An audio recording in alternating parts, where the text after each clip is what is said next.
You have pushed false claims about some of your rivals, from Nikki Haley to former President Barack Obama, saying that they were not born in the United States, which is not true. You have told 4 congresswomen of color who were American citizens to go back to where they came from. You have used words like animal and rabbit to describe black district attorneys. You've attacked black journalists, calling them a loser, saying the questions that they ask are, quote, stupid and racist. You've had dinner with a white supremacist at your Mar-a-Lago resort. So my question, sir, now that you are asking black supporters to vote for you, why should black voters trust you after you have used language like that?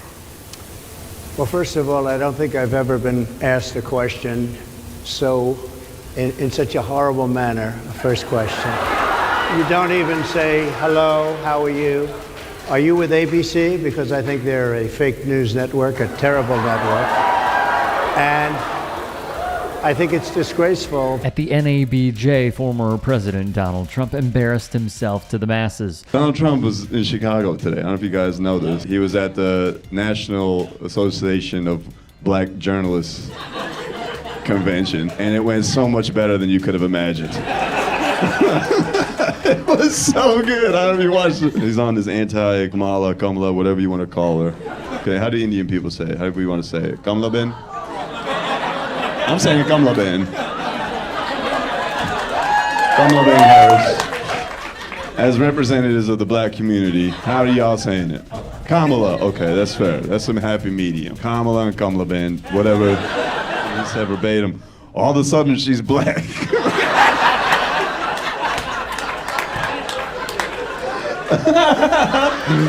Come on, that's gold, man.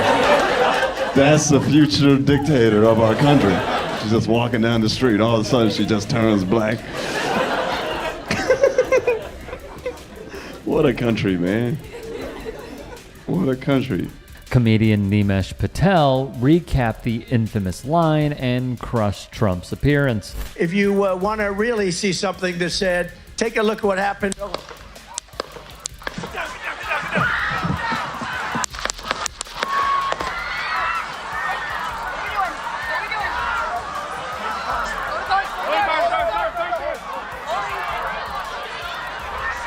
It feels a distant memory, but in the wake of the events at a campaign stop, 20 minutes before it happened, I was in the green room just looking at porn, and you gotta get pumped. And it's breaking news: President Trump got shot at, and I really thought I'd be a better person by now, because my first thought was he missed. I've since revised that statement because I know that had he actually been killed, then we would not be here. There would be war. And I'm not ready for that. I need a few more weeks at the gym, and then I'll be ready to fight a bunch of patriots, you know? I'm not ready for that. Thank God he missed, man. Thank God. Patel finally came to his senses. There are a few comments that are out there that I have to ask you about. In 2021, JD said, "We are effectively run by a bunch of childless cat ladies taking aim at government leaders who don't have children." What was your reaction? Well, I mean, I took a moment to look and actually see what he had said and try to understand what the context was and all that, which is something that I really wish people would do a little bit more often. And the reality is, he made a quip in service of making a point that he wanted to make that was substantive, and it had actual meaning.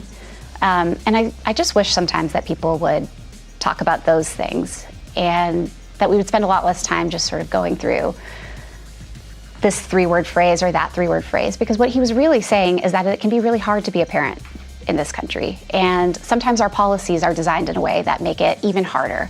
And we should be asking ourselves, why is that true? What is it about our leadership and the way that they think about the world that makes it so hard sometimes for parents?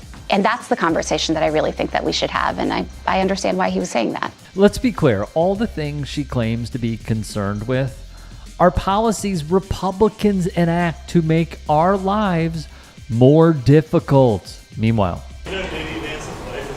I do know that J.D. Vance's wife is Indian, and next time I see her, I'm gonna blink 3 times and ask her if she needs help.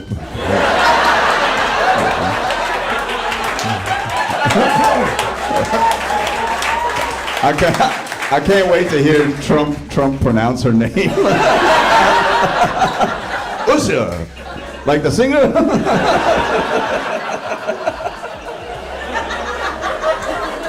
You know Donald Trump does not know a single thing about J.D. Vance's personal life, let alone how to pronounce his wife's name. The court did not rule on Donald Trump's wild, desperate bid for total immunity for the crimes he committed while in office, a case that is very clearly the most pressing in terms of immediate deadlines, not to mention stakes for American democracy.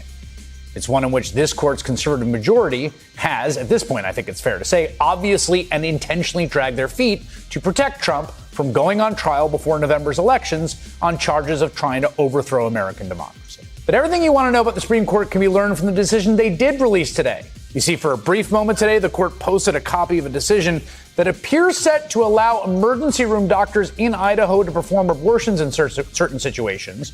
They quickly took it down, and we're going to have more on that later.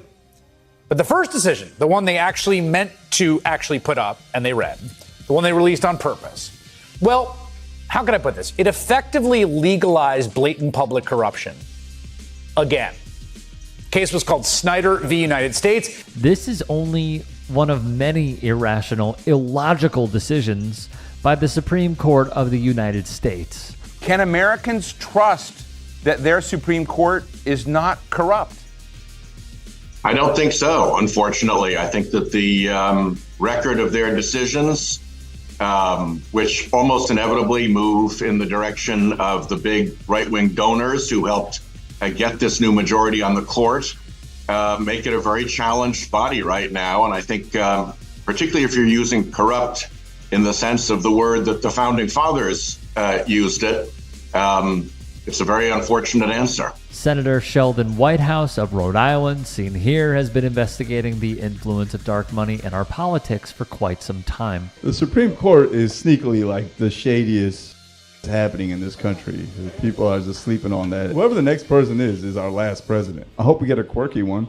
I hope we get one of these North Korean dictators. I don't know if you're paying attention to Kim Jong-un, but the other day, South Korea sent some propaganda to North Korea. So he told his people to some balloons. He sent over some filled balloons. I hope we get one of those.